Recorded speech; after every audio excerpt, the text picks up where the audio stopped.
في كلامه المجيد. أعوذ بالله من الشيطان الرجيم. بسم الله الرحمن الرحيم.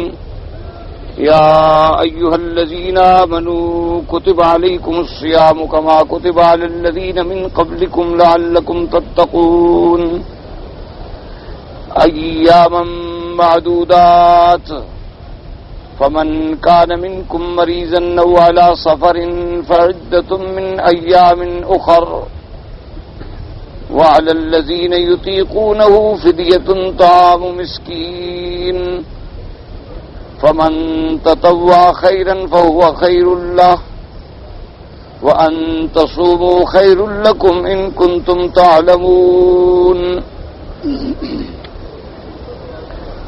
سورۃ البقرہ کی ان آیات مبارکہ میں اللہ تبارک و تعالی نے روزوں کے بارے میں ارشاد فرمایا ہے.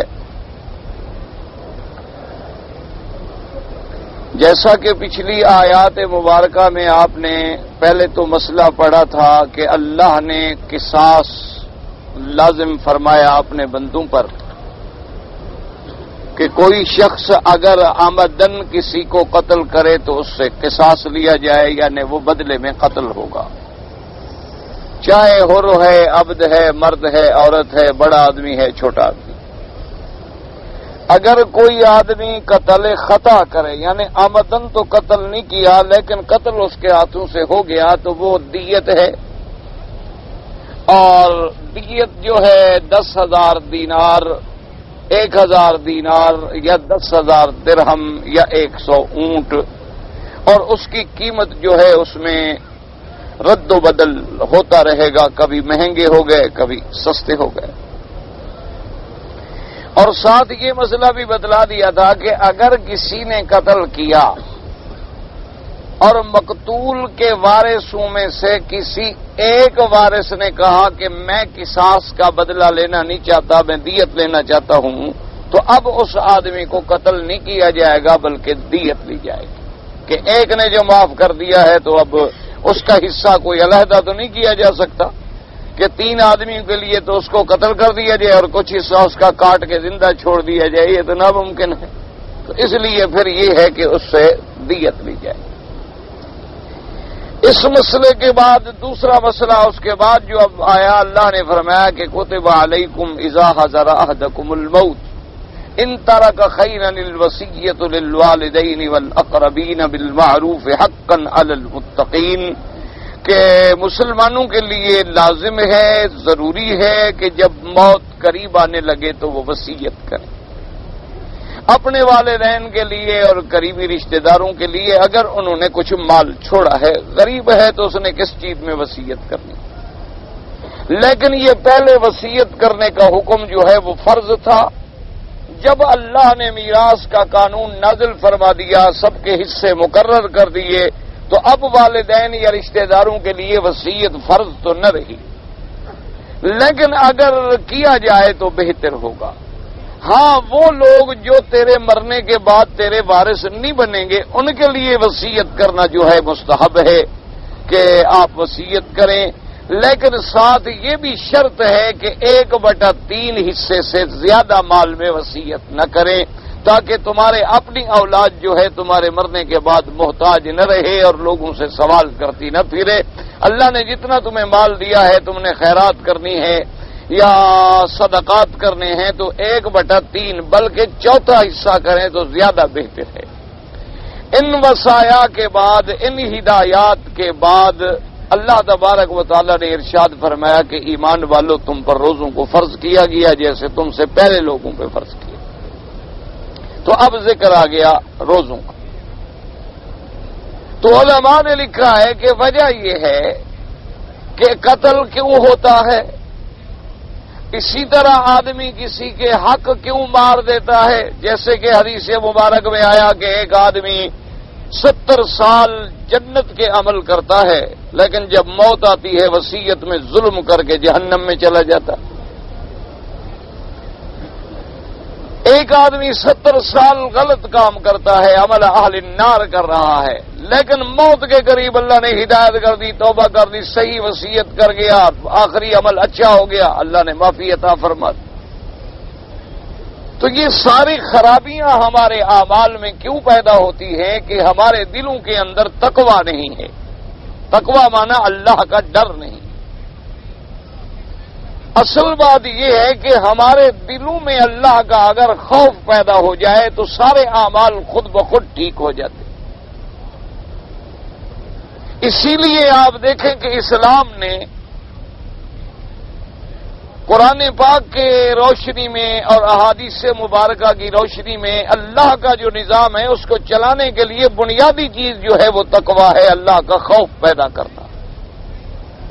قرآن کا سبق کیوں پڑھایا جاتا ہے، احادیث کیوں سنائی جاتی ہیں، ہر جمعہ میں خطیب کیوں خطبہ پڑھتا ہے، ہر عیدین کے اندر کیوں خطبہ ہوتا ہے، اگر چاند پکڑا گیا تو کیوں صلاۃ الکسوف اور صلاۃ الخسوف پڑھی جاتی ہے کہ بس بندے کے دل میں اللہ کا ڈر پیدا ہو جائے.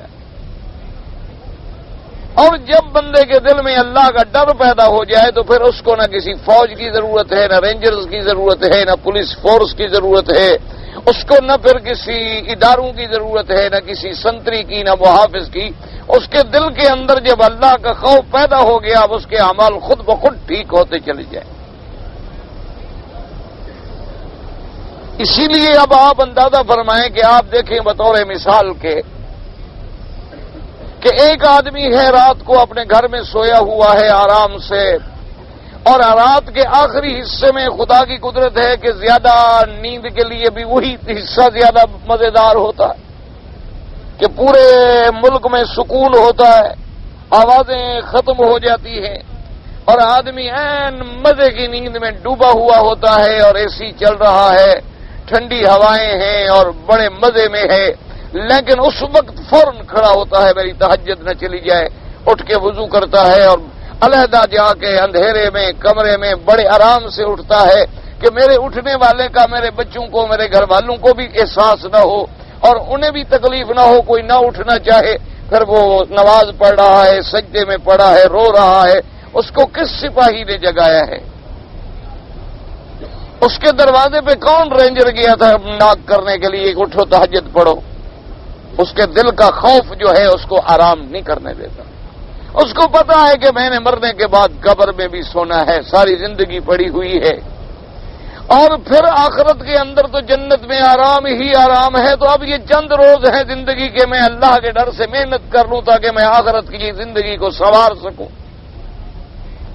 اچھا، اس کے مقابلے پہ ایک دوسرا آدمی ہے، جاگ رہا ہے، تندرست ہے، صحت مند ہے، جوان ہے، کوئی معنی بھی نہیں ہے ظاہری. اذان سنتا ہے کہ فجر کی اذان ہو رہی ہے یا ظہر کی اذان ہو رہی ہے، موجود ہے، جاگ رہا ہے، اٹھ کے سگریٹ پی کے پھر سو جاتا. یا دیکھا کہ بھی شاید کوئی گاڑی والے آ جائیں اور مجھے دیکھیں کہ نماز نہیں پڑھ رہا تو چلو دروازہ دکان کا بند کر کے اندر بیٹھا ہوا ہے. اور کوئی موقع نہ ملے تو حمام میں گھس جاتا ہے کہ جب تک لوگ نماز پڑھ کے نکلیں گے چلو میں یہاں لیٹرین میں بیٹھا رہوں گا. آخر کیا وجہ کہ اس آدمی کو رات کے اندھیرے میں گھر کے کمرے میں بند دروازوں میں بھی نیند نہیں آ رہی اور یہ سامنے اللہ کی اذان سن رہا ہے، قرآن سن رہا ہے، امام کی آواز بھی آ رہی ہے، لیکن اس کے باوجود دوڑ رہا ہے، چھپ رہا ہے، بھاگ رہا ہے کہ نماز نہ پڑھنی پڑے، بس لوگ نماز پڑھ کے نکلیں اور پھر میں دروازہ کھول کے بیٹھ جاؤں. وجہ کیا ہے کہ دل میں اللہ کا خوف نہیں. تو اسلام بنیادی طور پہ یہی سبق پڑھاتا ہے. آپ دیکھیں نا کہ علماء کے پاس جب طلباء جاتے ہیں انہیں کیا پڑھایا جاتا ہے؟ قرآن و حدیث. اچھا، اس کے بعد جب اللہ کے اولیاء اور صوفیاء حضرات کی خدمات میں لوگ جاتے تھے اور ان کی خدمت میں رہتے تھے تو وہ اللہ کے اولیاء اور صوفی حضرات جو بزرگ گزرے ہیں وہ کیا کرتے تھے؟ بندے کے دل میں خدا کا خوف پیدا کرتے کہ ان کے سامنے حشر کا ذکر ہو رہا ہے، قبر کا ذکر ہو رہا ہے، ان کے سامنے ہر وقت حساب کتاب معاد کا ذکر ہو رہا ہے، انہیں زندگی کے فانی ہونے کے بارے میں سبق دیا جا رہا ہے اور دار آخرت کے جاودانی ہونے کے بارے میں سبق دیا جا رہا ہے. اور اب جب بندے کو پھر نماز پہ، تہجد پہ، اشراق پہ، اللہ کے ذکر پہ اپن مراقبات پہ پکا کر دیا، سمجھ آ گیا کہ اب یہ ٹھیک ہو گیا ہے، تو کہا اچھا بھائی اب تم جاؤ ماشاءاللہ کسی دوسری جگہ جا کے اصلاح کا کام کرو۔ تو اس کے لیے اللہ نے پہلے یہ ساری باتیں بیان کرنے کے بعد حکم دیا روزوں کا، تو ہمیں سبق دیا کہ سب سے بڑی چیز قتل سے بچنا ہے، تو کیسے بچو گے؟ تقوی۔ وصیت میں ظلم کرنے سے بچنا ہے تو کیسے بچو گے؟ تقوی۔ گناہوں سے بچنا ہے تو کیسے بچو گے؟ تقوی۔ اور تقوی حاصل کرنا ہے تو اس کے حصول کے لیے بھی ذرائع ہوتے ہیں، اسباب ہوتے ہیں، وسائل ہوتے ہیں۔ جیسے آپ نماز پہ جا رہے ہیں، گاڑی چاہیے، پھر جگہ چاہیے، مسجد چاہیے، مقام چاہیے، بھئی تقوی کیسے حاصل کرو؟ تو فرمایا اس کا ذریعہ ہے روزے، کیونکہ یہ قاعدہ ہے، علماء کرام نے لکھا ہے کہ انسان کا نفس اور شیطان یہ دونوں گویا کے جڑواں بھائی ہیں۔ جڑواں بھائی سمجھتے ہیں نا، جو وہ ماں کے پیٹ سے دونوں کٹھے پیدا ہوئے ہوں، اس کو کہتے ہیں جی جڑواں بیٹے ہیں، دو بیٹے، یہ جناب ایک ہی پیٹ میں پیدا ہوئے تھے، کیونکہ جب انسان پیدا ہوا تو شیطان بھی تو ساتھ لگ گیا نا، ہر نفس کے ساتھ شیطان ہے، تو گویا شیطان اور نفس جو ہیں یہ جڑواں بھائی ہیں۔ تو اب اس شیطان کے حملے سے بچنے کا طریقہ کیا ہے؟ تقوی، اور تقوی حاصل کرنے کا ذریعہ کیا ہے؟ روزے۔ تو اس لیے اللہ تبارک و تعالی نے ان آیات کے بعد ارشاد فرمایا اور حکم فرمایا کہ یا ایھا الذین آمنوا کتب علیکم الصیام، فرمایا یا ایھا الذین آمنوا کتب علیکم الصیام کما کتب علی الذین من قبلکم لعلکم تتقون، فرمایا ایمان والو تم پہ لکھ دیا گیا ہے، فرض کر دیا گیا ہے روزوں کو، اور جیسے تم سے پہلے جو لوگ گزرے ہیں ان پر بھی روزوں کو فرض کیا گیا۔ یہ اس لیے اللہ تبارک و تعالیٰ بتلاتے ہیں کہ کوئی آدمی یہ نہ سمجھے کہ بھئی بس ہمارے لیے روزے آ گئے، امت محمد پاک صلی اللہ علیہ وسلم کے لیے روزے آ گئے۔ فرمایا نہیں یہ بات نہیں، تم سے پہلے جو امتیں گزری ہیں ان پر بھی روزے لکھے گئے، اور یہ روزے ہم نے کیوں رکھے ہیں، تمہارے ذمہ کیوں فرض کیے ہیں؟ لعلکم تتقون، تاکہ تم پرہیزگار بن سکو، تم اللہ سے ڈرنے والے بن جاؤ۔ اور اس کے بعد ارشاد فرما دی ایاما معدودات، کہ چند گنے چنے دن ہیں، یہ نہیں کہ ایسا سمجھو کہ روزے فرض ہیں تو بھئی شاید سارا سال ہم نے روزے رکھنے۔ اللہ نے فرمایا نہیں ہم نے روزے فرض کیے ہیں لیکن گنے چنے دن، اور اس کے بعد بھی ہم نے تمہارے ساتھ رعایت کی ہے، اس کے بعد بھی اللہ تبارک و تعالیٰ نے اپنے بندوں کے ساتھ رعایت کی۔ فرمایا فمن کان منکم مریضا او علی سفر فعدۃ من ایام اخر، فرمایا اگر تم میں سے کوئی بیمار ہے یا سفر پہ ہے تو اس کے بدلے میں پھر وہ عدت پوری کرے دوسرے ایام میں سے۔ وَعَلَى الَّذِينَ يُطِيقُونَهُ فِدْيَةٌ طَعَامُ مِسْكِينٍ، اور جو طاقت رکھتے ہیں ان کو چاہیے پھر کہ وہ بدلہ دیں ایک طعام ایک مسکین کا۔ فَمَن تَطَوَّعَ خَيْرًا فَهُوَ خَيْرٌ لَّهُ، اور اگر وہ ایک مسکین کے بدلے میں ایک مسکین کے کھانے کے بجائے زیادہ دے دے، 2 کا 3 کا 4 کا 10 کا، تو اور زیادہ بہتر۔ وَأَن تَصُومُوا خَيْرٌ لَّكُمْ إِن كُنتُمْ تَعْلَمُونَ، اور تم روزے رکھو، تمہارے لیے روزے رکھنا ہی بہتر ہے اگر تم روزے کے فوائد کو جانتے ہو۔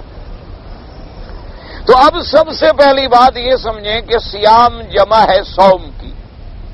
صوم کا معنی ہوتا ہے لغت میں منع کرنا، رکنا، صوم کا معنی ہے رکنا،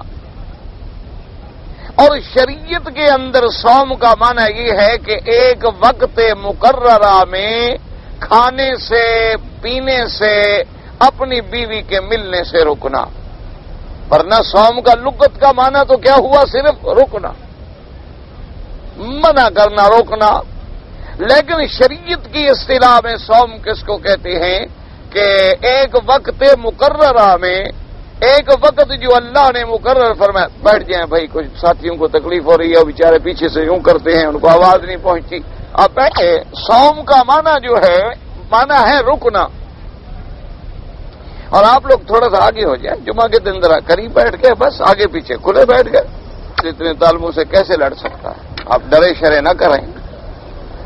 تو آگے پیچھے چونکہ اتنا نہیں ہوتی، کیونکہ جمعہ کے دن باہر سے ساتھی آتے ہیں، ان کو تکلیف ہوتی ہے، کوئی طائف سے آیا ہے، کوئی جدے سے آیا ہے، کوئی کہیں سے آیا ہے، تو ان کا بھی حق بنتا ہے کہ انہیں اللہ کے قرآن کی کوئی ایک بات پہنچ جائے۔ تو اب سمجھیں کہ صوم کا معنی کیا ہے؟ رکنا۔ شریعت کے اندر کیا معنی ہے کہ ایک وقت مقررہ سے، کیا معنی؟ صبح صادق سے، یوں سمجھیں صبح صادق سے لے کر غروب شمس تک، سورج کے ڈوبنے تک کھانے سے بھی رکنا ہے، پینے سے بھی رکنا ہے، اور میاں باپ بیوی کے ملنے سے مراد جماع ہے، مجامعت سے رکنا ہے۔ تو اس کا نام ہو گیا شریعت میں روزہ۔ اور الذین من قبلکم سے کیا مراد ہے کہ جو تم سے پہلے لوگ گزرے ہیں ان پر بھی روزہ تھا؟ تو بعض علماء نے فرمایا کہ الذین من قبلکم سے مراد ہیں نصارا، جو نصرانی ہوں، چونکہ پہلے جو گزرے ہیں لوگ نصرانی، یہودی، اور پھر عیسیٰ علیہ السلام کے بعد زمانے فطرت ہے، پھر سب سے آخر میں آئے خاتم الانبیاء حبیب کبریا سیدنا محمد الرسول اللہ صلی اللہ علیہ وسلم۔ تو معنی یہ ہے کہ دین نصارہ میں بھی روزہ تھا اور دین یہود میں بھی روزہ تھا۔ اور بعض علماء نے فرمایا کہ یہ پابندی لگانے کی قرآن کے عموم کے خلاف بات ہے۔ اللہ نے فرمایا کما کتب علی الذین من قبلکم، جو تم سے پہلے گزرے ہیں، یعنی نوح علیہ السلام سے لے کر حضرت نوح علیہ السلام کی شریعت اول سے لے کر اول رسول سے لے کر ہمارے آقا تک ہر شریعت میں روزہ تھا، ہر پیغمبر کے زمانے میں روزہ تھا۔ لیکن یاد رکھیں کہ روزے کے دن مختلف تھے، یہ نہیں تھا کہ جیسے اس امت کے لیے روزے کا حکم ہے اسی طرح پہلے لوگوں کے لیے بھی روزے کا حکم تھا، شرائط بھی مختلف تھے، ارکان بھی مختلف تھے، ایام بھی مختلف تھے۔ جیسا کہ بعض روایات میں ملتا ہے کہ نصارہ کے لیے روزہ جو ہے صرف ہر مہینے میں 3 دن، اور اسی طرح یہود کے لیے ہر مہینے میں 3 دن اور ایک عاشورہ کا روزہ تھا۔ اور بعض روایات میں یہ بھی آتا ہے کہ نہیں، پہلی امتوں پر بھی صوم جو ہے وہ 1 مہینے کا ہی تھا، اور ویسے اگر جمع کیا جائے تو بات تو وہی جا کے تقریباً بنتی ہے، یعنی اگر 3 مہینے کا 3 دن کا روزہ ہر مہینے میں فرض ہو تو سال کے 12 مہینے ہوں گے، اور 12 ضرب 3 36 دن بن جائیں گے۔ اگر 4 ہوں تو پھر 48 دن بن جائیں گے، اور ہمارے لیے وہی روزہ 1 مہینے کا ہو گیا، تو بات تو ملتی جلتی ہے۔ تو اس لیے علماء نے فرمایا کہ روزہ تو پہلے بھی تھا، ہر امت میں روزہ تھا، لیکن بہرحال کچھ ایام میں فرق ہے۔ اور اسی طرح یہ بات بھی یاد رکھیں کہ ابتدائی اسلام میں بھی ہمارے لیے روزے کے احکام ذرا مختلف تھے۔ کیا مانا کہ سب سے پہلے ہمارے لیے بھی روزہ جو ہے وہ صرف 3 دن ہوتا تھا، ایام بیض جسے کہتے ہیں۔ کیا مانا؟ روشن راتیں جسے کہتے ہیں لیالی بیض۔ کیا مانا کہ 13 کی رات، 14 کی رات اور 15 کی رات جو ہیں یہ ایام بیض کہلاتے ہیں، لیالی بیض کہلاتے ہیں کہ چاند اپنے پورے جوبن پہ آ جاتا ہے۔ 13، 14، 15 میں چاند مکمل ہوتا ہے، بدر کامل بن جاتا ہے۔ تو 3 روزے تو یہ ہوتے تھے، اور ایک روزہ تھا عاشورہ کا، یوم عاشورہ۔ یوم عاشورہ کا بھی ایک روزہ تھا، اور یوم عاشورہ کے اس روزے کی وجہ بعض علماء نے، جیسا کہ احادیث مبارک میں آتا ہے، یہ بات دماغ میں سمجھ لیں کہ بعض لوگ آج بھی دماغ کے اندر یہ سمجھتے ہیں کہ عاشورہ جو ہے یعنی 10 محرم کا روزہ یہ حضرت حسین رضی اللہ تعالیٰ عنہ کی شہادت کی وجہ سے ہے، اور شیعہ نے پراپگنڈا کر کے اس بات کو اتنی پھیلا دیا ہے کہ اب بیچارے اہل سنت کے وہ لوگ جو مسئلے کو نہیں جانتے وہ بھی یہ سمجھتے ہیں کہ عاشورہ سے مراد صرف حضرت حسین رضی اللہ تعالی عنہ کی شہادت. حالانکہ یہ بات غلط ہے، یہ بات یاد رکھیں، کیونکہ یہ ایک ایسا فرقہ ہے ہر بات کو اتنی پھیلاتے ہیں کہ وہ اتنا عام ہو جائے کہ ہر آدمی اس لفظ میں ارادتن یا غیر ارادتن اس کے اندر پڑ جائے. اب دیکھو نا، ایک سنی بھی نام لے گا تو کہے گا امام حسین، لیکن امام علی نہیں کہتا. حالانکہ حضرت علی کا شان زیادہ ہے یا حضرت حسین کا شان زیادہ ہے؟ بھائی اگر شان دیکھا جائے تو سیدنا علی رضی اللہ تعالیٰ عنہ کا شان زیادہ ہے، حضرت حسین کا شان زیادہ ہے. سیدنا علی باپ ہیں، خلیفہ راشد ہیں، داماد محمد مصطفیٰ ہیں صلی اللہ علیہ وسلم، ابن ابی طالب ہیں، اتنا قریبی رشتہ ہے. تو بہرحال بیٹا کیوں نہ کتنا عظمت پہ چلا جائے، لیکن باپ تو باپ ہے. لیکن انہیں کوئی نہیں کہتا امام علی، کہیں گے حضرت علی. اچھا، ساری امت میں حضور کے بعد افضل جو ہے سیدنا ابی بکر ہیں، انہیں کوئی نہیں کہتا حضرت امام ابو بکر. حضرت امام عمر کوئی نہیں کہے گا. حضرت امام عثمان، حالانکہ جو حقیقت میں امام ہیں، جو خلفائے راشدین ہیں، مسند خلافت رسول پہ متمکن ہوئے، لیکن انہوں نے ایک ایسا ذہنوں میں ایک لفظ ایسا پھیلا دیا کہ اب صرف اس لفظ کا اطلاق جو ہے حضرت حسین پہ رہ گیا. اچھا، اسی طرح دیکھیں، جب کہیں گے حسین تو کہیں گے علیہ السلام. حضرت علی رضی اللہ، حضرت ابو بکر رضی اللہ عنہ، یعنی وہ علیہ السلام جو پیغمبر کا اعزاز تھا وہ وہاں لگا دیا. حالانکہ علیہ السلام کہنا کوئی منع نہیں. مسئلہ سمجھو، ہم آپس میں ایک دوسرے کو نہیں کہتے ہیں السلام علیکم، وہی تو ہے علیہ السلام، اور کیا معنی ہوتا ہے. لیکن مسئلہ یہ ہے کہ ایک ذات کے لیے مخصوص کر کے مقابل پہ بڑے اعلی شان والوں کو نہ کہا جائے تو یہ زیادتی ہے. یہ نہیں کہ نہ کہا جائے، بالکل کہیں، کوئی منع نہیں. اور ہمارے لیے تو اہل بیت رسول بھی واجب العظمت، واجب الاحترام، واجب الاکرام ہیں، اور اصحاب رسول بھی واجب الاحترام، واجب الاکرام ہیں. ہمارے لیے اہل سنت والجماعت کے لیے تو گویا یوں سمجھ لیں کہ ایک انسان کی دو آنکھیں ہیں اور دونوں جو ہیں واجب الاحترام ہیں اور واجب الاکرام. لیکن بات صرف یہ سمجھانی تھی کہ یوم عاشورہ کا جو روزہ ہے، یوم سیام جو ہے، اس کا تعلق اس بات سے نہیں ہے، بلکہ صحیح احادیث میں ہے کہ لما قدم رسول اللہ صلی اللہ علیہ وسلم المدینہ المنورہ، کہ جب حضور صلی اللہ علیہ وسلم مدینہ منورہ میں آئے اور آپ نے دیکھا کہ یہود جو ہیں کانو یصومون صوم عاشورہ، کہ یہودی جو تھے مدینہ منورہ میں رہنے والے، بنی قریظہ، بنی قینقاع، بنو نذیر، وہ سب 10 محرم کا روزہ رکھتے تھے. حالانکہ آپ اندازہ فرمائیں ابھی تو حضرت حسین علیہ السلام پیدا بھی نہیں ہوئے، حضرت حسین رضی اللہ عنہ پیدا بھی نہیں ہوئے، لیکن وہ روزہ رکھتے تھے. تو حضور نے پوچھا لم تصومون یوم عاشورہ، کیوں روزہ رکھتے ہو بھائی 10 محرم کا؟ تم اہل کتاب ہو، تم ایک دن کا روزہ رکھتے ہو 10 محرم کو، کیا وجہ ہے؟ تو انہوں نے کہا کہ یا رسول اللہ صلی اللہ علیہ وسلم، یوم عاشورہ ہی ایک ایسا دن ہے کہ جس میں اللہ نے ہمارے پاک پیغمبر سیدنا موسیٰ علیہ السلام اللہ کے کلیم کو دریا سے نجات دی تھی اور ان کے دشمن فرعون کو غرق کیا تھا. تو اس خوشی میں ہم روزہ رکھتے کہ بھئی اللہ نے آج ہمارے پیغمبر کو اور بنو اسرائیل کو نجات دی اور دشمن کو ہلاک کیا، تو اس خوشی میں ہم اللہ کا شکر کریں، اللہ کی عبادت کریں، اس لیے ہم روزہ رکھتے ہیں. تو حضور نے فرمایا نحن احق بموسیٰ منکم، کہ اے یہودیو تم سے زیادہ تو پھر موسیٰ علیہ السلام کا ہم پر حق ہے، اس لیے کہ ہم تو اس کو صحیح ماننے والے ہیں، تم تو ماننے والے نہیں ہو. تم تو زبانی کلامی موسیٰ علیہ السلام کا نام لیتے ہو. اگر موسیٰ علیہ السلام کو مانتے تو پھر عیسیٰ علیہ السلام کو بھی مانتے، اگر موسیٰ علیہ السلام کو مانتے تو پھر میری ختم نبوت کو بھی مانتے اور میرا کلمہ بھی پڑھتے.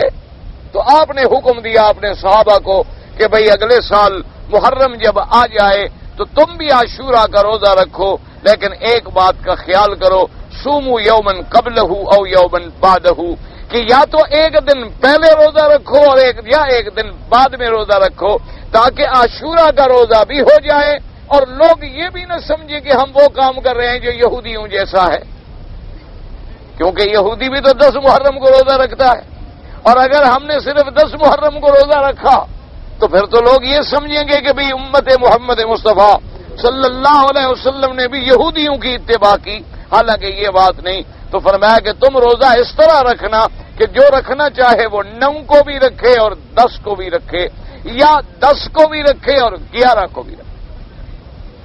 اسی لیے دیکھیں اسلام کا ایک بنیادی فلسفہ ہے، بات کو سمجھنے کی کوشش کریں۔ حالانکہ روزہ عبادت ہے، اللہ کے لیے رکھا جا رہا ہے، لیکن حضور نے فرمایا خیال کرو کہیں یہودیوں سے ہماری شکل نہ مل جائے، اگر ان سے مشابہت ہو جائے تو پھر اس کے اندر قیامت تک ایک خلل پیدا ہو جائے گا۔ اسی لیے اسلام نے ہر اس کام سے، اب دیکھو جب سورج چڑھ رہا ہو تو حکم ہے نماز نہ پڑھو، سورج عین سر پہ ہو تو حکم ہے نماز نہ پڑھو، سورج ڈوب رہا ہے تو حکم ہے نماز نہ پڑھو، کیونکہ اس وقت میں سورج کے پجاری عبادت کرتے ہیں۔ تو کہیں کوئی جاہل آدمی ہمیں بھی نماز پڑھتے ہوئے دیکھے اور یہ سمجھے کہ اچھا بھائی یہ مسلمان بھی تو سورج کی ڈوبنے اور طلوع اور عین استوا اور غروب کے وقت میں نماز پڑھ رہے ہیں، تو گویا بہرحال کسی نہ کسی شکل میں یہ بھی سورج کا احترام تو کرتے ہیں۔ تو اللہ کے رسول نے ہمیں منع فرما دیا کہ ان اوقات میں نماز نہ پڑھو۔ اسی طریقے سے آپ دیکھیں کہ جنازے کے اندر رکوع اور سجود نہیں رکھا گیا، حالانکہ ہر نماز کے اندر رکوع بھی ہے اور سجود بھی ہے، تشہد بھی ہے، قیام بھی ہے، قعدہ بھی ہے، لیکن جنازہ ایک ایسی چیز ہے کہ فرمایا اس میں کھڑے کھڑے بس تکبیریں کہو اور ثنا پڑھو اور اس کے بعد دعا درود پڑھو اور دعا پڑھو اور تکبیروں کے بعد سلام کہہ دو۔ وجہ کیا تھی کہ اب میت چونکہ ہمارے سامنے ہوتی ہے، اور کبھی میت کسی عالم کی بھی ہو سکتی ہے، ولی اللہ کی بھی ہو سکتی ہے، اللہ کے بزرگ کی شان والوں کی بھی ہو سکتی ہے، اور اگر ہم نے رکوع اور سجود کیا اور کسی غیر مسلم نے ہمیں دیکھا کہ بھئی آگے تو ایک جنازہ رکھا ہے اور مسلمان رکوع میں ہیں، مسلمان سجدے میں ہیں، تو کہیں وہ یہ نہ سمجھ لے کہ دیکھو یہ بھی اپنے بزرگوں کو سجدہ کرتے ہیں اور غیر اللہ کا سجدہ ہو رہا ہے، سامنے تو میت رکھی ہوئی ہے۔ اللہ نے حکم دے دیا کہ تشابہ پیدا ہوگا، نماز میں نے قبول کرنی ہے، بس کھڑے کھڑے پڑھ۔ اسی لیے علماء نے فرمایا کہ جو لوگ قبروں پہ جاتے ہیں نا، کہتے ہیں جی کہ ہمارا مقصد تو سجدہ نہیں ہوتا، عبادت نہیں ہوتی، ہم تو حضرت بس صرف وہ تعظیم کر رہے ہوتے ہیں، جیسے ہم اپنے وڈیرے کے سامنے جھک جاتے ہیں، اس کے پاؤں میں پڑ جاتے ہیں، یا باپ آتا ہے اس کے پاؤں میں پڑ جاتے ہیں، استاد کے پاؤں میں پڑ جاتے ہیں۔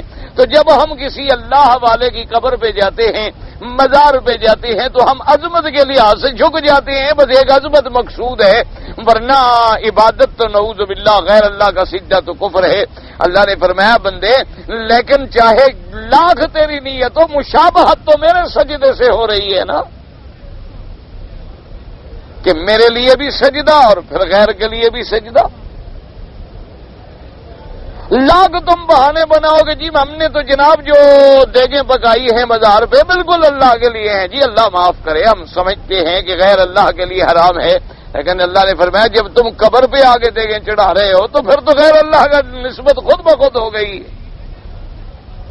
اگر تیری نیت ثواب پہنچانے کی ہے تو ثواب تو میں نے دینا ہے، اپنے ملک میں دیگیں پکا لیتے میں ثواب دے دیتا، اپنے گھروں میں تم پکا کے خیرات کر دیتے اور میں ثواب دے دیتا، لیکن یہاں مخصوص مزارات پہ آنے کے بعد تو پھر میرے ساتھ مشابہت اور شرک پیدا ہوتا ہے، اس لیے ہر اس کام سے منع کر دیا گیا۔ تو ابتدا میں روزے کتنی تھے؟ صرف 3 روزے تھے لیالی 20 کے، اور 1 روزہ تھا، یہ 2 روزے سو ہو گئے یوم عاشوراء۔ لیکن اللہ تبارک و تعالی نے جب قرآن کے اندر یہ آیات نازل کی اور دوسری آیات مبارک نازل ہوئی کہ فمن شہد منکم الشہر فلیصم، ایمان والو جب چاند ہو جائے رمضان کا پورے مہینے کے لیے روزہ رکھو۔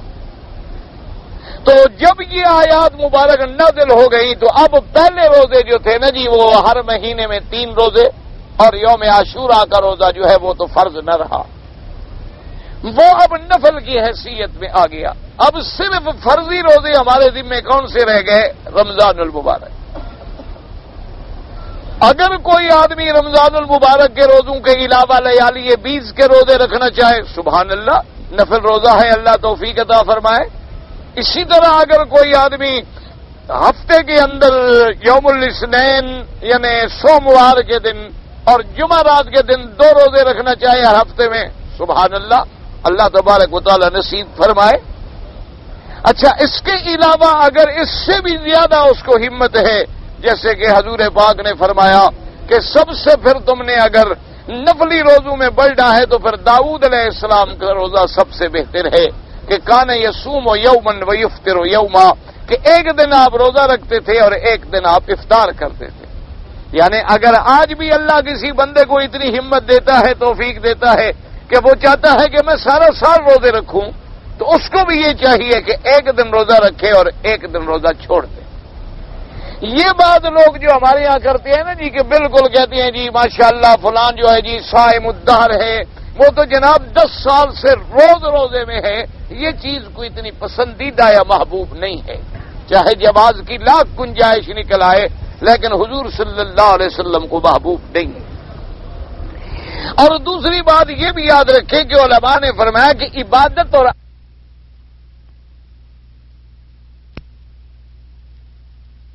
نہ کھائیں تو رات ساری رات آپ کروٹیں بدلتے رہیں گے، لیکن 2 3 4 5 دن گزرنے کے بعد عادت ہو جائے گی، پھر آپ نہیں کھائیں گے، طبیعت بھی نہیں کرے گی کھانے کو. تو اگر آدمی نے سارا سال روزے رکھنے شروع کر دیے، وہ تو پھر ایک عادت بن گئی، وہ عبادت والا مزہ تو نہ رہا نا. عبادت والا مزہ تو یہ ہے کہ عادت نہ بنے، اللہ کے حکم کی تعمیل ہو. اب ایک دن روزہ رکھے گا، ایک دن افطار کرے گا، تو جس دن افطار کرے گا پھر کھانے کی لذت سے شناسا ہو جائے گا، پھر دوسرے دن روزہ رکھے گا تو نفس کو روکنا پڑے گا. تو اسی کا نام تو روزہ ہے کہ ہم اپنے نفس کو شہوانیات سے روکیں.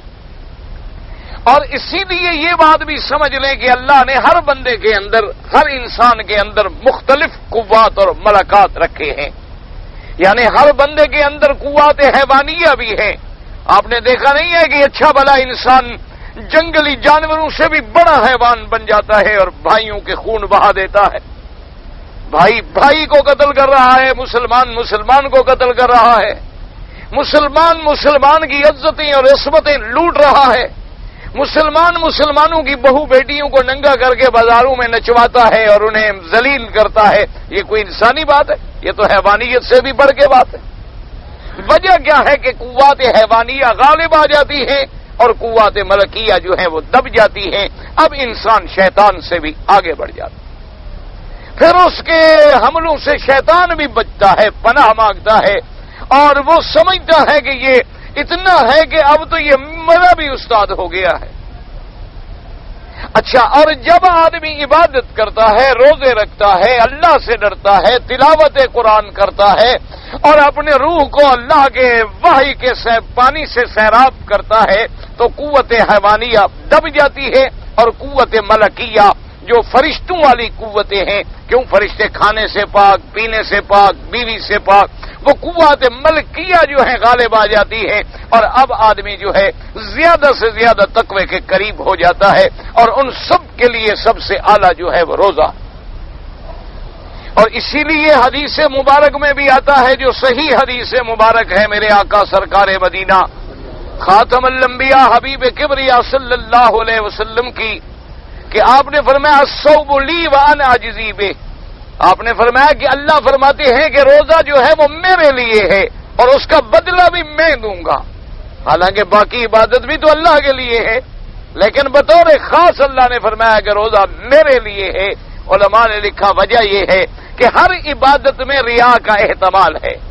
آپ نماز پڑھ رہے ہیں تو کوئی تو دیکھ رہا ہے نا، آپ عید پڑھنے کے لیے آ رہے ہیں کوئی دیکھ رہا ہے، جمعہ پڑھنے کے لیے آ رہے ہیں کوئی دیکھ رہا ہے، آپ خیرات کر رہے ہیں چلو اور لوگ نہ دیکھیں، جس کو دے رہے ہیں وہ تو دیکھ رہا ہے، آپ صدقہ کر رہے ہیں تو لوگ دیکھ رہے ہیں. روزہ ایک ایسی عبادت ہے کہ جو بندے اور اللہ کے درمیان ہے جسے کوئی دیکھنے والا نہیں. اب دیکھیں نا جی، ایک آدمی نے روزہ نہ رکھا ہو، وہ بھی ہونٹوں کو 2 4 دفعہ رگڑ کے آ جائے تو آدمی کہتے ہیں شاید یہ بھی روزے والا ہے.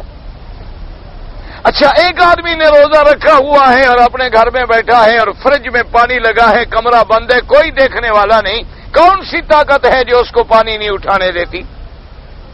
گھر میں نوجوان بیوی ہے، جوان خود بھی جوان ہے اور دیکھنے والا بھی کوئی نہیں، کمرہ بھی بند ہے، لیکن بیوی کے قریب نہیں جاتا، میرا روزہ نہ خراب ہو جائے۔ کون سی طاقت روکنے والی ہے؟ صرف اللہ کا ڈر ہے، اور کوئی دیکھنے والا نہیں، روکنے والا نہیں۔ تو اللہ نے فرمایا کہ روزے میں بندہ خالص مجھ سے ڈرتا ہے، ریا نہیں ہوتا، اس لیے اس کا بدلہ بھی میں دوں گا۔ اسی لیے حکومت ہے، روزہ جو ہے رکنا ہے نا، صبر کرنا، کھانے سے صبر، پینے سے صبر، بیوی سے صبر، زوجہ سے صبر، شہوانیات سے صبر، منکرات سے صبر، محرمات سے صبر، تعصبات سے صبر۔ تو صبر کی جزا کا کوئی حد نہیں ہے، ہر عمل کا ایک حد ہے، لیکن صبر کا بدلہ اللہ بغیر حد کے عطا فرمائے۔ اس لیے فرمایا کہ روزہ جو ہے اتنی بڑی چیز ہے کہ جس کے ذریعے سے تقوی پیدا ہو۔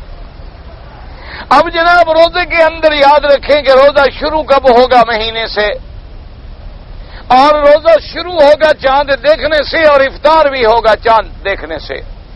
صوموا لرؤیتکم وافطروا لرؤیتکم، کہ تم لوگ چاند دیکھ کے روزہ رکھو اور چاند دیکھ کے افطار کرو۔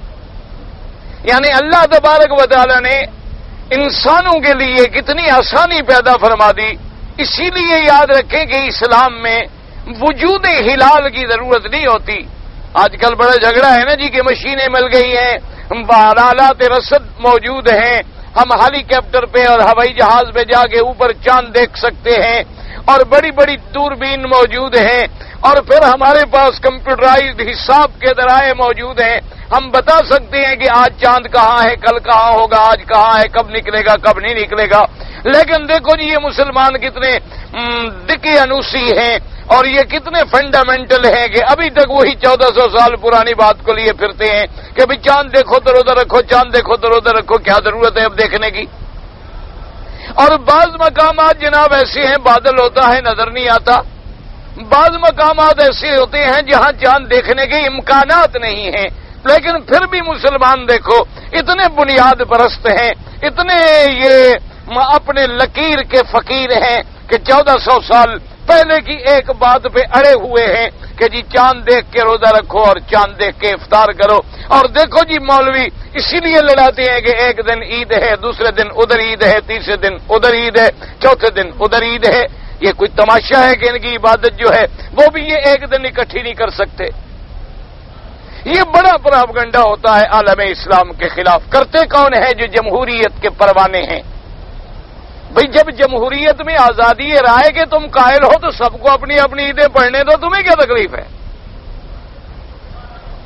جب تم جمہوریت کے اتنے بڑے پرستار ہو، جب جمہوریت میں تم آزادی فکر اور آزادی رائے اور حریت انسان کے اتنے بڑے قائل ہو، تو پھر اگر مسلمان کوئی ایک دن عید پڑھتا ہے، کوئی صبح والا دوسرے دن پڑھتا ہے، تمہیں کیا تکلیف ہے اعتراض کرنے کی؟ وہ بھی آزاد ہیں اپنی رائے میں، ان کو بھی اپنی حریت ہے، اپنی رائے کی آزادی ہے، اپنی فکر کی آزادی ہے۔ اور پھر یہ اتحادی عبادات کا تصور تو ہو نہیں سکتا۔ اب دیکھیں نا، آپ جب یہاں عشاء کی نماز پڑھتے ہیں تو پاکستان میں کیا ہوگا؟ وہاں بھی عشاء کی نماز ہوگی۔ آپ جب یہاں فجر کی نماز پڑھتے ہیں 5:30 بجے، تو پاکستان میں تو 7:30 بجے آپ کے مدرسے سکول کھل گئے، دفتر کھل گئے۔ تو یہ تو کوئی بھی عبادت کا اتحاد نہیں ہو سکتا ہے کہ وقت میں، یہ تو تصور ہی غلط ہے۔ اصل بنیادی مسئلہ سمجھو کہ اسلام وجود ہلال کا قائل نہیں، اسلام شہود ہلال کا قائل ہے۔ کیا ماننا یہ نہیں ضروری کہ ہم چاند ڈھونڈ نکالیں، چاند تو 24 گھنٹے کہیں نہ کہیں موجود ہے۔ اگر چاند ڈھونڈ کے ہم نے روزہ رکھنا ہوا پھر تو ہم چاند کے پجاری ہو گئے۔ اسلام یہ نہیں کہتا کہ چاند ڈھونڈو اور نکالو اور مشینیں لے کے اس کے پیچھے دوڑ پڑو اور سیسنا طیاروں پہ بیٹھ جاؤ، ہیلی کاپٹر اڑا لو۔ اسلام کہتے نہیں، میں نے تمہارے لیے سألونک عن الأہلہ قل ہی مواقیت للناس والحج، میں نے تمہارے لیے میقات وقت کے لیے 1 مہینے کا چاند کا سلسلہ رکھا ہے، بس دیکھ لو، نظر آ گیا ٹھیک ہے، نہیں نظر آیا۔ حتیٰ کہ حضور نے فرمایا فَإِنْ غُمَّ عَلَيْكُمْ، مثلا چاند تو تھا لیکن باتھ روم میں چھپ گیا تمہیں نظر نہیں آیا، فرمایا تم 30 دن پورے کر لو، کیونکہ مقصد چاند دیکھنا ہے۔ شہود ہلال، وجود ہلال اور شہود ہلال میں آسمان و زمین کا فرق ہے۔ اور باقی یہ بات نہیں کہ بھی ہم 1400 سال سے لکیر کے فقیر ہیں تو ہمارا تو ترہ امتیاز ہی ہے، ہم تو نجات کا ذریعہ ہی یہی سمجھتے ہیں کہ جو میرے مدنی محمد کے قدموں پہ ہے وہی نجات یافتہ ہے۔ ہم نے تو آج تک باپ بھی نہیں بدلا تو اپنے نبی کیسے بدل لیں؟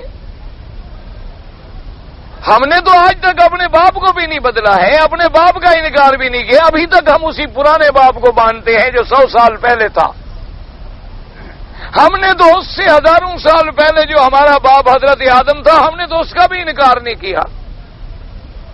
ہم نے تو اپنی اماں بی بی حوا کا بھی انکار نہیں کیا، تو ہم اللہ کے نبی کا کیسے انکار کر سکتے ہیں؟ ہمارے لیے تو وہی لکیر ہی ایمان ہے، اہدنا الصراط المستقیم، اسی لیے تو ہم اسی لکیر کے لیے روز دعائیں مانگ رہے ہیں کہ یا اللہ ہمیں اسی صراط مستقیم پہ قائم فرما۔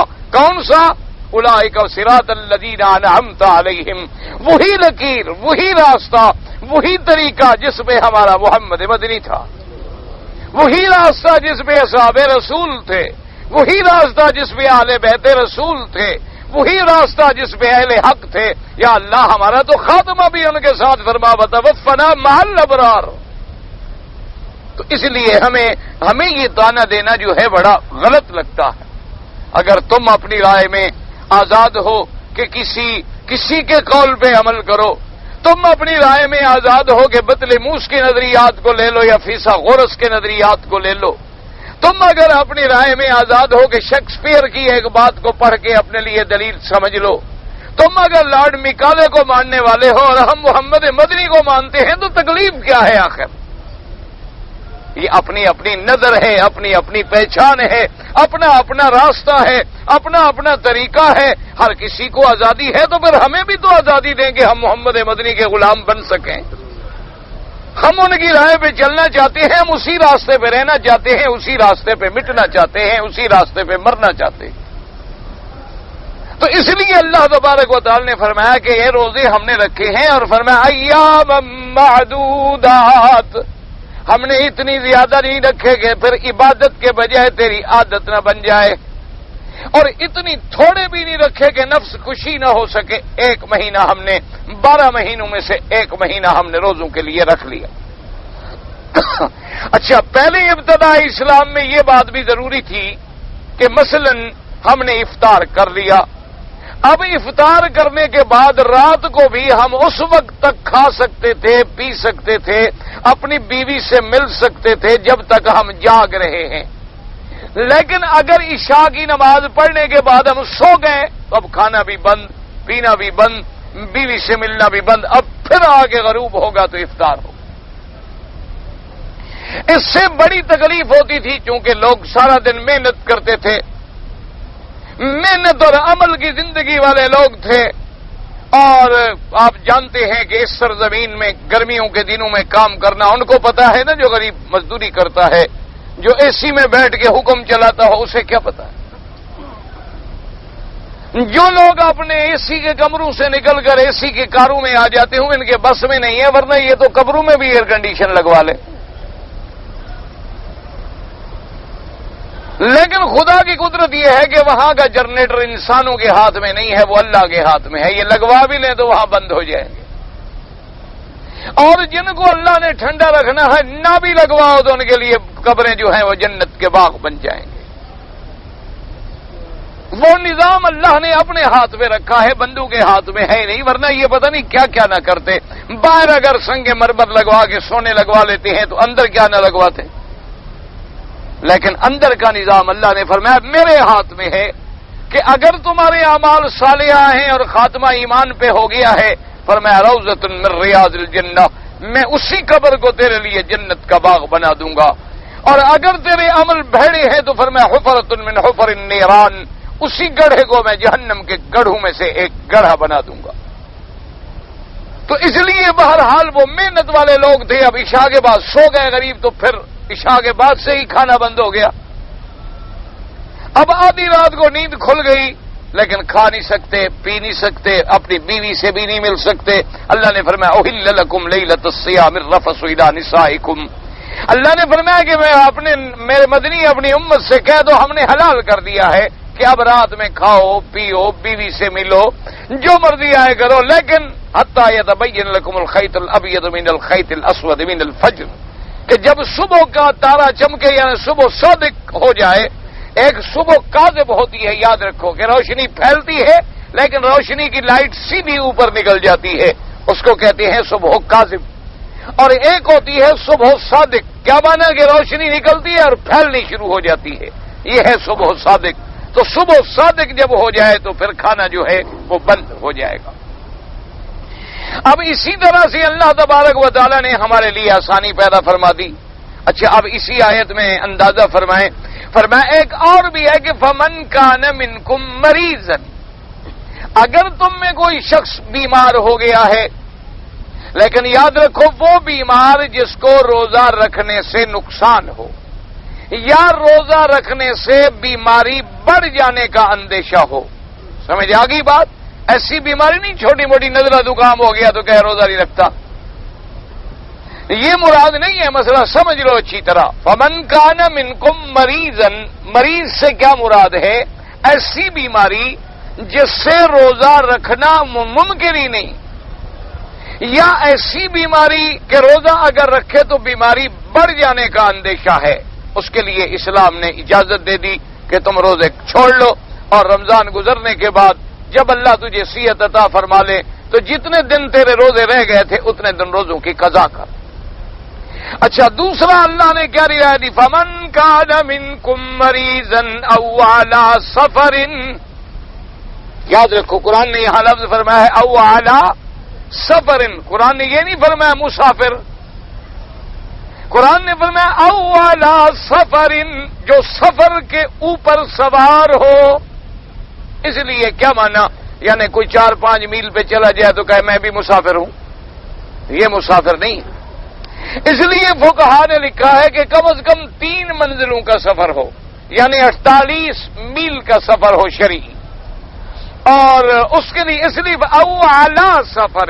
اور اسی طرح یہ بھی ہے مثلا آپ آئے عمرہ کرنے کے لیے مکے میں آئے، ٹھہر گئے، تو اب آپ مسافر نہیں ہیں کہ اب آپ کہیں جی میں تو بھی مسافر ہوں، جہاں آپ نے 15 دن قیام کی نیت کا ارادہ کر لیا آپ مسافر نہ رہے۔ اور اسی طرح لفظ اعلی سفر ان کا تقاضا بھی یہ ہے، یاد رکھو کہ جیسے بعض سفر ایسے ہیں کہ مثلا 48 میل سے بھی زیادہ سفر ہے مدینہ منورہ، لیکن اب ماشاءاللہ گاڑیاں جو ہیں وہ بھی ایئر کنڈیشن ہیں، کاریں جو ہیں وہ بھی ایئر کنڈیشن ہیں، آدمی آرام سے گاڑی میں بیٹھے اسے احساس بھی نہیں ہوتا گرمی کا، اور بڑے آرام سے 4 گھنٹے کے بعد وہ مدینہ منورہ میں پہنچ جاتا ہے۔ تو اب یہ وہ کیفیت نہیں ہوگی جو سفر کی پہلے زمانے میں کیفیتیں تھیں۔ سفر سے مراد سفر، اور گنجائش تو نکل آئے گی کہ لفظ سفر آ جائے گا، لیکن لفظ اعلی سفرن کے جو تقاضے ہیں ان کو بھی خیال رکھنا ہوگا کہ اللہ نے آخر یہ نہیں فرمایا کہ مریض اور مسافر، فرمایا من کان منکم مریضا او اعلی سفر۔ تو یہ اسلوب بیان بدلنے میں بھی تو آخر کوئی اللہ کی حکمت تھی۔ اس لیے ہمیشہ یاد رکھیں کہ سفر کہتے ہی اسی لیے سفر ہے کہ سفر میں آدمی کھل جاتا ہے، مشقت ہوتی ہے۔ تو اس کے بعد اللہ نے فرمایا فعدۃ من ایام اخر۔ اب دیکھیں یہاں یہ نہیں فرمایا فعلیہ القضاء، قرآن پاک نے یہ نہیں فرمایا کہ جو آدمی بیمار ہے یا مسافر تھا اس نے روزے نہیں رکھے تو اس پر قضا ہے، بلکہ فرمایا فعدۃ من ایام اخر، وہ گنتی پوری کرے دوسرے دنوں سے۔ فعدۃ من ایام اخر، اس سے کیا مراد ہے؟ سمجھو اشارہ کہ ایک آدمی بیمار ہے، ایک مسافر ہے، اس کے 10 روزے چھوٹ گئے۔ 10 روزے چھوٹ جانے کے بعد مثال کے طور پر اب وہ مر گیا تو کوئی ضروری نہیں کہ وہ وصیت کرے، کوئی ضروری یہ نہیں کہ وصیت کرے کہ بھی میرے بعد میرے روزے قضا کرنا یا میرے بعد میرے فدیے دیں، بس مر گیا تو مر گیا، زندہ ہے تو فعدۃ من ایام اخر، ہوگا تو عدت گنے گا، ہوگا ہی نہیں تو عدت کیا گنے گا؟ عدت من ایام اخر تب اسے نصیب ہوں گے جب وہ خود زندہ ہوگا، سفر سے خیریت سے واپس آئے گا، موجود ہے، اب ان کے بدلے میں وہ دن گن سکتا۔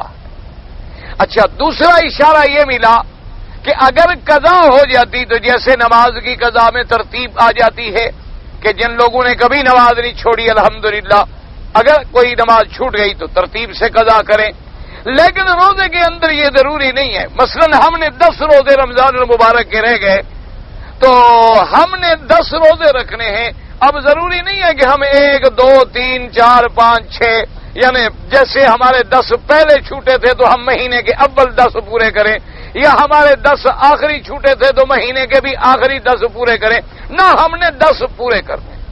اور یہ بھی ضروری نہیں کہ ہم متوالی پورے کریں، نہیں ایک روزہ ہم نے آج رکھا 2 دن نہیں رکھا، پھر ایک روزہ رکھا، پھر 3 دن نہیں رکھا، پھر ایک روزہ رکھا، کوئی بات نہیں۔ فعدۃ من ایام اخر، ہم نے تو وہ عدت پوری کرنی ہے۔ اب مل کے کر لیں، آگے پیچھے کر کے کر لیں، ایک ایک روزہ رکھ کے کر لیں، ہم نے صرف اس گنتی کو پورا کرنا ہے۔ اس لیے لفظ آ گیا فعدۃ من ایام اخر کہ بھئی جتنے تم نے روزے چھوڑے تھے ان کو پورا کرو، ان روزوں کو پورا کرنا جو ہے وہ تمہارے ذمے ہے۔ اچھا، اسی طریقے سے مسئلہ سمجھ لو کہ اگر عورت ہے اور مہینے رمضان المبارک میں اس کے ایام کے دن ہیں، حیض کے دن ہیں، وہ روزے نہیں رکھے گی۔ اب وہ کیا کرے گی کہ جب رمضان گزر جائے گا تو وہ روزے قضا کرے گی۔ اسی طرح اگر رمضان کے مہینے میں اللہ نے کسی کو اولاد دے دی، بچہ پیدا ہو گیا تو نفاس کے دن آ گئے تو اس میں بھی وہ روزہ نہیں رکھے گی، لیکن جب وہ پاک ہو جائے گی، ٹھیک ہو جائے گی تو اتنے روزے اس کو قضا کرنے ہوں گے۔ اور اسی مسئلے میں یہ بات بھی یاد رکھ لیں کہ عورت کے حیض کے اندر جو نمازیں قضا ہوتی ہیں ان کی تو قضا نہیں ہے، لیکن جو روزے قضا ہوں گے ان کے لیے قضا ہے۔ لیکن بعض ائمہ نے تو اتنی پابندی بھی عائد فرما دی ہے کہ ہم تو خیر خیال نہیں کرتے، وہ کہتی ہیں کہ مثلاً ایک عورت جو ہے عصر کی نماز کا وقت بالکل انتہا پہ پہنچا اور پاک ہو گئی تو اب وہ کیا کرے، وہ کہتی ہے ظہر اور عصر ملا کے پڑھے، کیونکہ ظہر اور عصر کی جمع چونکہ ہو سکتی ہے تو لہذا اس کی ظہر بھی نہ جائے۔ سمجھ آ رہے ہیں مسئلہ؟ اسی طرح اگر عشاء کی نماز کے اندر عورت حیض سے پاک ہو گئی، وہ کہتے ہیں غسل کر کے مغرب بھی پڑھ لے، چونکہ مغرب اور عشاء جمع ہو سکتی ہے۔ یہ تو مومنوں کے لیے حکم ہے، ہماری بیویاں سارا سال نہیں پڑھتی تو ان کو تو مسئلہ سمجھانے کی ضرورت ہے بلا؟ وہ تو نکاح ہی پکے ہیں، ہر شے پکی ہے۔ نماز جو نہ پڑھے نا جی، ہمارا نکاح بھی نہیں ٹوٹتا، بڑا لوہے سے بندھا ہوا نکاح ہے، کیونکہ ہم نے مولوی کو پیسے دے کے نکاح پڑھا ہے، مفت والا نکاح تھوڑا ہی ٹوٹ جائے۔ ہمارے نکاح پھر گواہ ہیں، وکیل ہیں، چیئرمین کی مہر بھی ہے اوپر۔ ہمارے نکاح بڑے مضبوط ہیں، بیوی نماز پڑھے نہ پڑھے، شوہر پڑھے نہ پڑھے، لیکن یاد رکھو امام احمد بن حنبل رحمۃ اللہ علیہ، شیخ الاسلام ابن تیمیہ رحمہ اللہ تعالی اور بڑے بڑے علماء کرام کا فتویٰ ہے کہ اگر خامند نے یا بیوی نے ایک نماز عمدن چھوڑ دی ہے وہ کافر ہو جاتا ہے اور نکاح ٹوٹ جاتا ہے۔ وہ فرماتے ہیں توبہ کریں دونوں اور نکاح کی تجدید کریں، ورنہ اگر تجدید نہیں کریں گے تو آئندہ زنا شمار ہوگا، اور جو اولاد پیدا ہوگی ان کے نزدیک وہ اولاد بھی اولاد حلال نہیں ہوگی۔ اب اسی سے خود اندازہ فرما لیں کہ ہمارے عام حالت کیا ہے۔ اللہ تبارک و تعالیٰ سے بہرحال دعا کریں۔ اچھا، اب اگلا مسئلہ ہے وَعَلَى الَّذِينَ يُطِيقُونَهُ فِدْيَةٌ طَعَامُ مِسْكِينٍ، اللہ نے فرمایا جو طاقت رکھتے ہیں وہ ایک دن کا فدیہ دیں۔ کیا معنی؟ اب اس کے اندر 2 قول ہے۔ ایک قول تو یہ ہے کہ ابتدائی اسلام میں چونکہ روزے نئے نئے فرض ہوئے تھے اور لوگوں کو روزے رکھنے کی عادت بھی نہیں تھی تو اللہ نے رعایت دے دی تھی کہ بھئی اگر کوئی بندہ روزہ نہیں رکھ سکتا لیکن اس کے پاس پیسے ہیں تو وہ ایک مسکین کو چلو کھانا کھلا دیا کرے روز کا، ایک مسکین کا طعام دے دیا کرے، روزہ نہ رکھے۔ یہ ابتدائی اسلام میں حکم تھا، یاد رکھو۔ لیکن بعد میں حکم جب آ گیا کہ فمن شہد منکم الشہر فلیصم، بس روزے رکھو، اس کے بعد یہ حکم جو تھا ختم ہو گیا۔ بعض علماء نے فرمایا کہ نہیں، یہ ختم نہیں ہوا، اصل میں یوں ہے وَعَلَى الَّذِينَ يُطِيقُونَ مَنَ یعنی لا يُطِيقُونَهُ، جیسے ہے ان تذلوا مانا اللہ تذلوا، کیا مانا کہ جو لوگ طاقت نہیں رکھتے روزہ رکھنے کی، مثلا ایک آدمی بوڑھا ہے، شیخ فانی ہے، بوڑھا ہو گیا ہے، زندہ ہے لیکن بیچارہ روزہ رکھنے کی طاقت نہیں رکھتا، تو وہ کیا کرے، وہ ایک مسکین کو روز کا اپنے بدلے میں، روزہ نہ رکھنے کے بدلے میں فدیہ دے۔ ایک مسکین کے طعام کا اندازہ علماء نے لگایا ہے کہ وہ نصف سا دے دے، جسے آپ کے اناف کے مسلک میں تو 2.25 سیر گندم ہو گئی یا اس کی قیمت ہو گئی. تو بہرحال انہوں نے کہا کہ یہ منسوخ نہیں ہے، لیکن یہ ان لوگوں کے حکم میں ہے جو بوڑھے ہو گئے ہیں. اب بڑھاپے کے بعد جوانی تو نہیں آئے گی کہ وہ بعد میں قضا کر لے بیچارہ. یا ایک ایسا بیمار ہے، ایسی مرض ہے کہ وہ مرض چھٹتی نہیں، فالج میں پڑا ہوا ہے غریب سال سے. ایسی بیماریاں ہیں جو جان نہیں چھوڑتی، اس کو پتا ہے کہ میں ٹھیک نہیں ہوں گا، بس اسی حال میں پڑا رہوں گا، تو اس کے لیے بھی حکم ہے کہ وہ روزہ نہیں رکھ سکتا ہے تو فدیہ دے، اور وہ فدیہ کا ہے 1 مسکین کا. تو آپ اچھا، اللہ نے فرمایا اگر ایک کے بدلے میں تم 2 کو 3 کو 4 کو 10 کو دے دو تو سبحان اللہ اور بھی زیادہ بہتر ہے، کیونکہ جتنی تم اللہ کے راستے میں خیرات کرو گے تمہارے لیے زیادہ بہتر. اور اللہ نے فرمایا کہ ہم نے تم کو یہ رعایتیں تو دے دی ہیں، لیکن یاد رکھو وان تصوموا خیر لکم، لیکن اگر تم روزہ رکھا کرو تو یہ تمہارے لیے بہتر ہے. کیونکہ ایک تو روزہ رمضان میں اگر رہ جائے تو پھر قضا کرنا بڑا مشکل ہو جاتا ہے. وہ لوگ قضا کرتے ہیں جن کے دلوں میں اللہ کا خوف ہے. اچھا، دوسری بات یہ ہے کہ چلو ہم قضا کریں گے تو شوال میں کریں گے یا ذوالقعدہ میں کریں گے، وہ رمضان والی برکت کہاں ملے گی؟ وہ رمضان والی عظمت، وہ رمضان والی برکتیں، وہ رمضان والی رحمتیں، وہ رمضان والے ثواب جو ہیں وہ ایسے ہمیں کیسے میسر آ سکتے ہیں؟ تو اس لیے فرمایا کہ اگر تم جانتے ہو کہ روزے کی کیا فضیلت ہے اور اس مہینے کی کیا فضیلت ہے تو تمہارے لیے سب سے بہتر یہ ہے کہ تم روزہ رکھو. وَأَن تَصُومُوا خَيْرٌ لَكُمْ إِن كُنتُمْ تَعْلَمُونَ. اور اسی طرح اب یاد رکھو اسلام نے یہ بھی اجازت دی ہے کہ مثلا آپ روزے سے ہیں، بیوی بھی روزے سے ہے، لیکن میاں بیوی ایک بستر پہ کٹھے لیٹے ہوئے ہیں، ایک دوسرے کے بدن سے بدن لگ رہا ہے، کوئی منع نہیں، لیکن جمع کرنا جو ہے وہ منع ہے. سمجھ آ گئی بات؟ لیکن شریعت نے ہمیں سبق یہ دیا ہے کہ اگر دونوں نوجوان ہیں تو بچیں، ایک دوسرے کے قریب بھی نہ آئیں تاکہ خطا نہ ہو جائے. اور اگر بوڑھے ہیں، خوف نہیں ہے، کوئی ایسی بات نہیں ہے، اندیشہ نہیں ہے، تو ان کے لیے اجازت ہے. اور جوانوں کے لیے احتیاط کے اندر زیادہ بہتری اور زیادہ خیر ہے، تاکہ ایسا نہ ہو کہ غلطی واقع ہونے کے بعد پھر وہ پوچھتے رہیں اور وہ پھر بہانے کرتے رہیں اور معافی دیتے رہیں کہ اب ہم کیا کریں. کہتے ہیں جی میں ایک ایئر لائن میں نوکر ہوں، ملازم ہوں، اور ہماری کمپنی میں کچھ عورتیں ایسی ہیں جو نیکر پہن کے کام کرتی ہیں اور ہمیں ان کا بدن ہر وقت دیکھنا پڑتا ہے. بھائی تم دوسری جگہ نوکری تلاش کرتے رہو، جب مل جائے چھوڑ دو، اور جتنے دن نوکری نہیں ملتی اپنی طرف سے کوشش کرو نظریں نیچے رکھنے کی اور اپنے آپ کو بچانے کی جتنی تمہارے بس میں ہے، ورنہ باقی آپ کے بس میں نہیں ہے. کوشش یہ کریں کہ جہاں منکرات ہیں، حرام ہے، بے حیائی ہے، قریانی ہے، فحاشی ہے، اپنے آپ کو وہاں سے بچانے کی کوشش کریں اور دوسری جگہ تلاش جاری رکھیں نوکری کی. اب عورت اپنے رشتہ داروں سے پردہ کر سکتی ہے، نہیں کرے. بہنوئی سے یعنی بہن کے بھائی سے، خامن سے بالکل کرے سب سے. اسی طرح خامد کے بھائی سے بالکل کرے، پردہ لازمی ہے. یہ کیا کر سکتی ہے، کر سکتی کیا کرے. بلکہ حضور نے فرمایا یہ قریبی رشتہ دار زیور وغیرہ تو موت ہیں، کیونکہ وہ تو ہر وقت آتے جاتے ہیں، اور بھائی کو بھی شبہ نہیں ہوتا کہ بھئی میرا آخر بھائی ہے کہ میری عزت کا دشمن ہو سکتا ہے، اور سب سے بڑا وہی ہوتا ہے دشمن. اسی لیے کہ حضور نے اس کو موت قرار دیا تو کوئی وجہ تو تھی نا.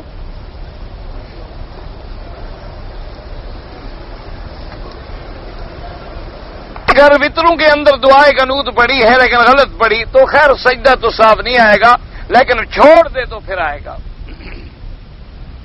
عورت اپنے کسی رشتہ دار کی قبر کو دیکھنے کے لیے جا سکتی ہے، عورتوں کو حضور نے منع فرما دیا ہے. بہن کی شوہر سے پردہ بالکل کرے. میری بیوی حمل کے دوران میں ایک میٹ ہوتی ہے، ایک مٹی کہلاتے ہیں، وہ کوئی بات نہیں، اگر وہ کوئی مضر نہ ہو، نقصان دینے والی نہ ہو تو کوئی بات نہیں، حرام تو نہیں.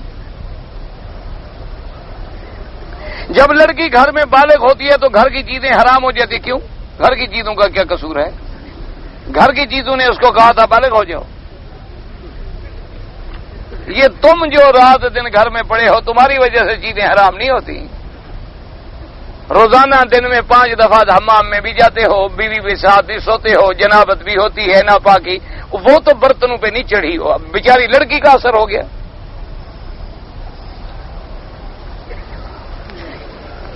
ہیں 3-4 گھر ساتھ رہتے ہیں، میری بیوی کو پردہ منہ پر ہے، ہاتھ پاؤں پر بے پردہ، ہاتھ پاؤں بے پردہ جو ہیں نہیں ہونے چاہیے، منع ہے شریعت میں، وہ تو صرف نماز میں کھلے رکھ سکتی ہے۔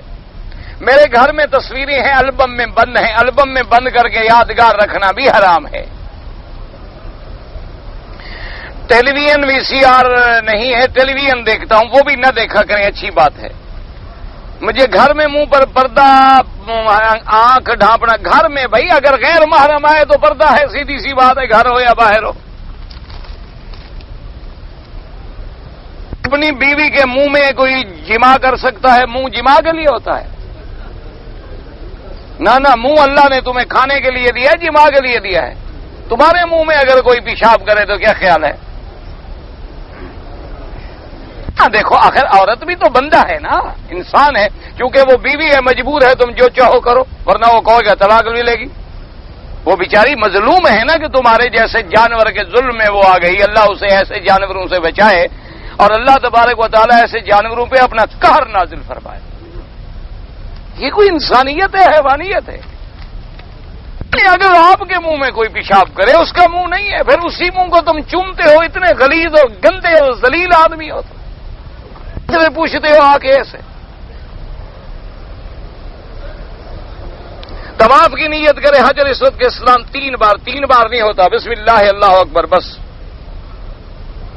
اگر شوہر بیوی بند کمرے میں چھوٹے نیکر میں ہوں، وہ چاہے اتار بھی دے، میاں بیوی ہیں نہ پہنے، پھر چھوٹے نیکر پہننے کی بھی کوئی ضرورت نہیں ہے، میاں بیوی ہیں ان کے لیے تو پردہ نہیں ہے۔ جو شریعت نے تیرے لیے حلال کیا ہے وہ حلال ہے، تم اپنے حلال کو کیوں حرام کرتے ہو؟ فلمیں اور دیکھو تو زیادہ سبق ملے گا۔ انگریزوں کی اقتداء میں تم اتنے آگے بڑھ گئے ہو کہ اب تمہیں خدا رسول بھی بھول گیا، اب تمہیں وہ زبان اور منہ بھی بھول گیا، اسی سے کلمہ پڑھتے ہو اور اسی کے ساتھ یہ عمل دہراتے ہو۔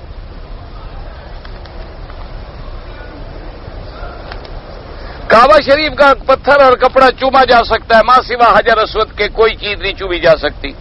داڑھی نہ رکھیں تو قیامت کے دن جواب دینا ہوگا، بالکل دینا ہوگا، گناہ کبیرہ ہے، اور بار بار منڈوانے سے آدمی فاسق و فاجر ہو جاتا ہے۔ بلکہ مجھے تو ڈر ہے کہ خدا کے رسول کہیں ایسا نہ ہو کہ شفاعت سے اور منہ لگانے سے بھی انکار کر دیں کہ بھئی تم کو جب میری شکل ہی پسند نہیں تو میرے سامنے کیوں آتے ہو، دفع ہو جاؤ۔ بھئی حضور کی جب داڑھی ہے اور ہمیں پسند نہ ہو،